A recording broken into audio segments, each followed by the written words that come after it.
بسم اللہ الرحمن الرحیم۔ آج ہم پیتھولوجی، ڈینگی فیور اور C B C report, correlation between dengue fever and C B C report, current affair کا بھی یہ ٹاپک ہے۔ جب کوئی بھی ڈینگی فیور کا پیشنٹ ہمارے کلینک پہ آتا ہے، اچھا ڈینگی فیور کی پیتھوفیزیولوجی، ڈیفینیشن، ڈائگنوسس، ان تمام پر آلریڈی ہم اس کو 3-4 ایپیسوڈ میں ڈسکس کر چکے ہیں۔ آج ہم جسٹ صرف یہ دیکھتے ہیں کہ ڈینگی فیور میں جو بیسک بلڈ ٹیسٹ ہے، complete blood picture C B C, اس کا اور ڈینگی فیور کا کیا ریلیشن شپ ہے۔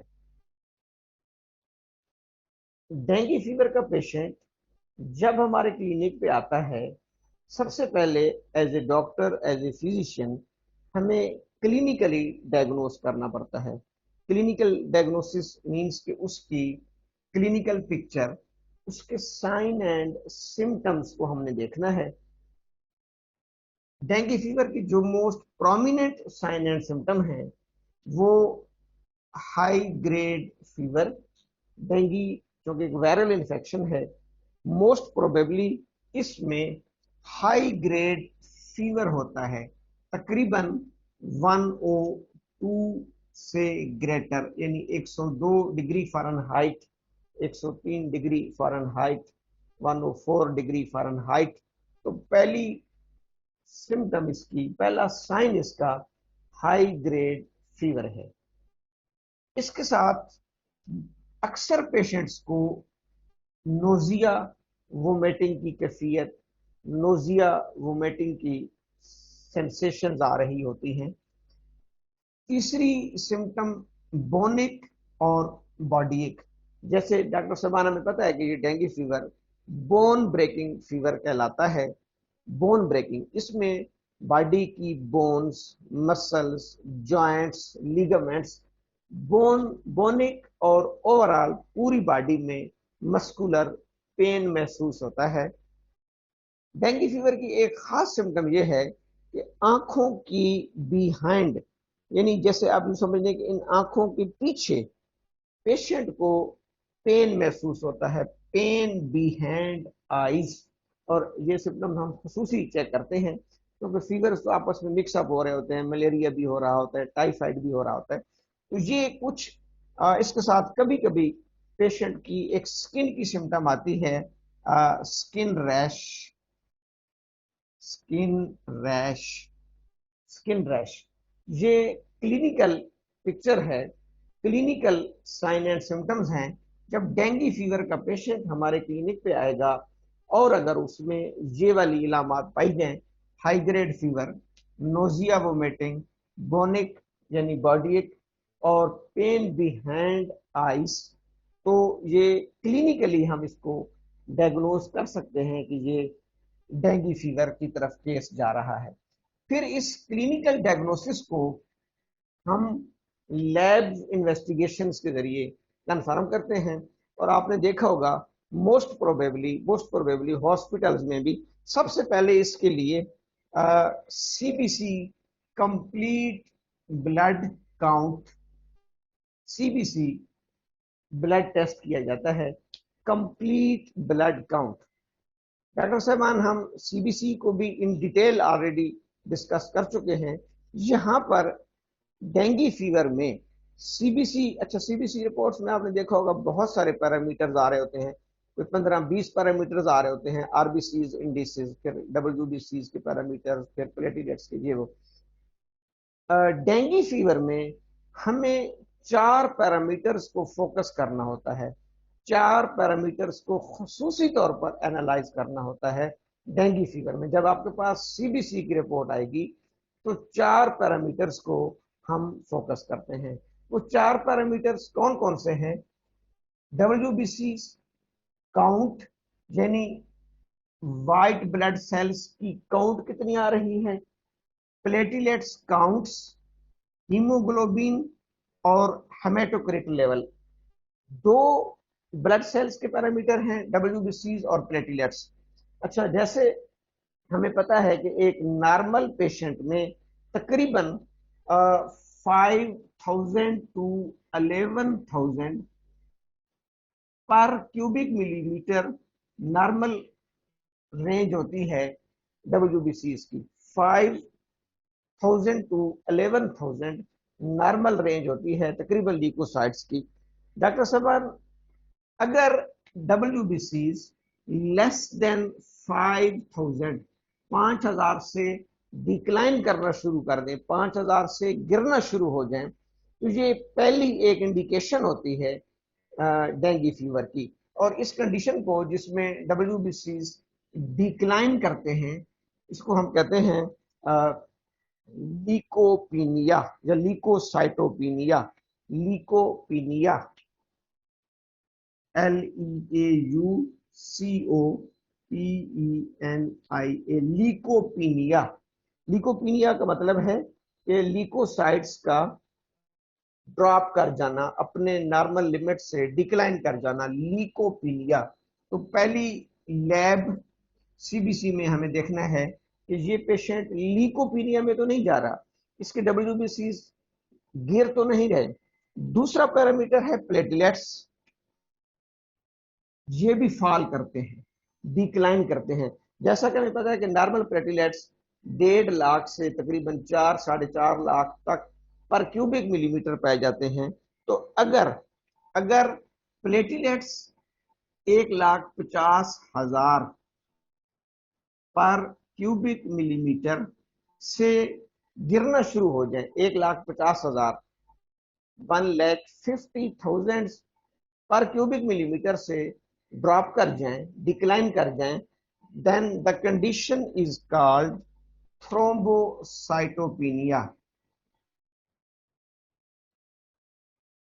थ्रोम्बोसाइटोपिनिया। तो डेंगू में दो चीजें हो जाएंगी, WBCs भी ड्रॉप कर जाएंगे, प्लेटलेट्स भी ड्रॉप कर जाएंगे। इसके साथ दो पैरामीटर्स हमने RBCs इंडिसेस के देखने होते हैं। RBCs इंडिसेस में एक तो RBCs काउंट है, उसके अलावा दो पैरामीटर्स, एक हीमोग्लोबिन कंसेंट्रेशन, और एक HCT, हेमेटोक्रिट, जिसको हेमेटोक्रिट या किसी को पैक्ड सेल वॉल्यूम भी कहते हैं, PCV, पैक्ड सेल वॉल्यूम भी कहते हैं, हेमेटोक्रिट लेवल भी कहते हैं। ये दो पैरामीटर्स इंक्रीज कर जाएंगे, दो पैरामीटर्स डिक्रीज करेंगे, दो पैरामीटर यानी HB भी इंक्रीज कर सकता है और हेमेटोक्रिट भी इंक्रीज कर सकता है। इसकी एक वजह तो ये है कि जब डेंगू फीवर होता है तो डेंगू फीवर बोन मैरो को भी मुतासर करता है, और बोन मैरो में जो प्लेटलेट्स के बनाने वाले सेल्स हैं, मेगाकैरोसाइट्स और प्रोजेनिटर सेल्स, उनको डैमेज करता है। तो बोन मैरो से इनकी प्रोडक्शन सुप्रेस हो जाती है, फॉर्मेशन सुप्रेस हो जाती है। दूसरा, पेरिफेरी में यानी ब्लड सर्कुलेशन में प्लेटलेट्स और WBC को डैमेज करता है। तो ये दोनों डिक्लाइन करते हैं। ये जब दोनों डिक्लाइन करते हैं तो चूंकि ब्लड अपने होम्योस्टेसिस को बरकरार रखने के लिए, होम्योस्टेसिस को कायम रखने के लिए, उसमें RBCs का की परसेंटेज बढ़ जाती है। Haematocrit basically percentage by volume of RBCs in the blood. तो आम हालात में हमारे टोटल ब्लड का तकरीबन 30 टू 40% RBCs ऑक्युपाई कर रहे होते हैं। यानी पूरे ब्लड में तकरीबन 30 से 40% RBCs बाय वॉल्यूम ऑक्युपाई कर रहे होते हैं। अगर इसको और आसान याद रखना हो तो पूरे ब्लड का 1/3 33%, 100 का तीसरा हिस्सा 33% याद रखने के लिए। तो अमूमन हमारे अंदर नॉर्मल फिजियोलॉजी में 30 टू 40% RBCs बाय वॉल्यूम आ रहे होते हैं। तो डॉक्टर साहबान, डेंगू फीवर में मोस्ट प्रोबेबली हेमेटोक्रिट लेवल 5 से 10% तक इंक्रीज करता है। 5 to 10% haematocrit level, packed cell volume increase कर जाएगा। यानी अगर आपको इस पेशेंट में 40 के करीब 40 यानी 4 की फिगर लग जाए, 41, 42, 43 इसके आसपास अगर हेमाटोक्रिट लेवल आपको नजर आए, साथ ही WBC और प्लेटलेट्स डिक्लाइन कर जाएं, तो ये आप यूं समझ लें कि आप डेंगू की कन्फर्मेशन की तरफ जा रहे हैं। इन सिम्टम्स के साथ अगर लैब्स की ये कोरिलेशन आ रही हो, सीबीसी की ये कोरिलेशन आ रही हो कि दो पैरामीटर्स ल्यूकोसाइट्स और प्लेटलेट्स डिक्लाइन कर रहे हों, और हेमाटोक्रिट और हीमोग्लोबिन इसी तरीके से, हीमोग्लोबिन भी तकरीबन आप हम समझ लें 14 टू 15 जो है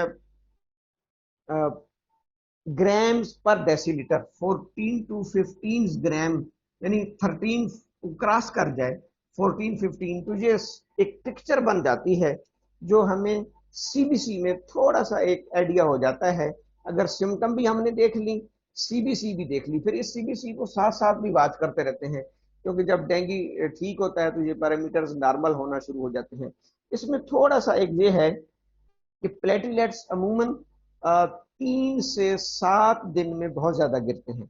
अगर किसी बंदे को डेंगू हुआ है तो पहले जो 2 दिन होते हैं उसमें प्लेटलेट्स थोड़े गिरते हैं, तो तीसरे चौथे पांचवें दिन ज्यादा जाके गिरते हैं। फिर 8 दिन के बाद अगर मेडिसिन दी जाए, ट्रीटमेंट दी जाए, 8 दिन के बाद उसकी रिकवरी शुरू हो जाती है और प्लेटलेट्स बढ़ना शुरू हो जाते हैं। इसी तरीके से जो ल्यूकोसाइट्स हैं, WBC हैं, वो भी 3-4 दिन के बाद, 5 दिन के बाद जो है वो डिक्लाइन होना शुरू हो जाते हैं। तो आज हमने ये देखा कि डेंगू फीवर का सीबीसी के साथ क्या रिलेशन है, क्योंकि ये बहुत ज्यादा इस सीजन में डेंगू फीवर हो रहा है और सबसे ज्यादा हमारे पास जो पेशेंट आ रहे हैं, जाहिर है सीबीसी की रिपोर्ट लेके आते हैं।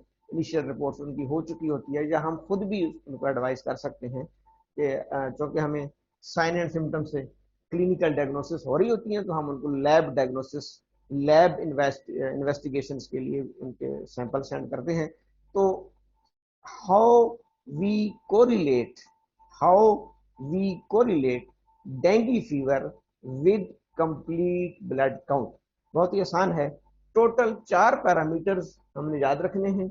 ल्यूकोसाइट्स और प्लेटलेट्स ड्रॉप करेंगे, डिक्लाइन करेंगे, हीमोग्लोबिन और haematocrit packed cell volume shoot करेगा, इंक्रीज करेगा।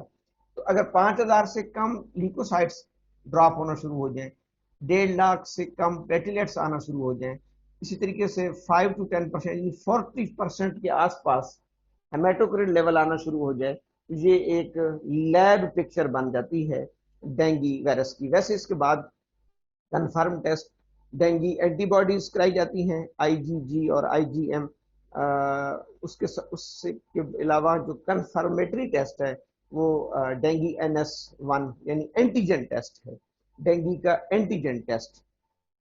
यहाँ मैं एक चीज बताना चाहूंगा कि वैसे तो हमारी मेडिसिन टोटलिटी ऑफ सिम्टम्स पे दी जाती हैं, यकीनन हर शख्स की एक इंडिविजुअलाइजेशन है, उस इंडिविजुअलाइजेशन की बेस पर हमें मेडिसिन सेलेक्ट करनी होती हैं।